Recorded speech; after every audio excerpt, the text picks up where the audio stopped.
Once a guy told me he jumped in the tower, and I was in awe that it wasn't his ghost who spoke. Later that day I suggested to see a film, and I thought hugging him was a good thought. Little did I know that hugging for pity is called codependence, not healthy at all.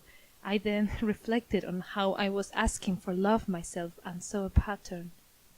Once a guy stopped me on the street, he saw me sing on an open mic and bought me a drink.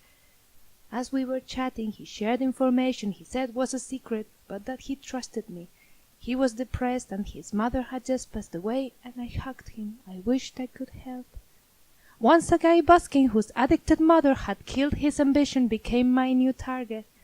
I will build him back and coach him to death so he wouldn't be a burden with limiting beliefs. I was a martyr and he was a victim, then I was a bully and he bullied passively. Once a guy told me that I was his only cure, I had to be with him, it was a must. He would make fun of me, we would never go out, we would always be late, and his dog was a pain in my shared bedroom house. Once a guy told me that I was so different, but so were the rest. Once a guy told me that I was so different, but he had his needs. Once a guy kissed me, though he had a girlfriend, and after he left her he felt too much guilt.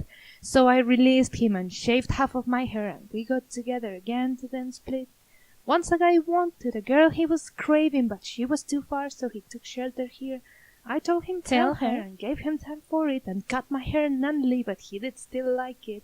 Once a guy told me that I was a secret, 'cause he was a half monk. Once a guy told me that I was a secret, 'cause I was half his age. I could summarize all the ones of the guys in one pattern that plays me, just waiting to happen. Seeing is freeing and sharing is caring, and better late than never. Save the date.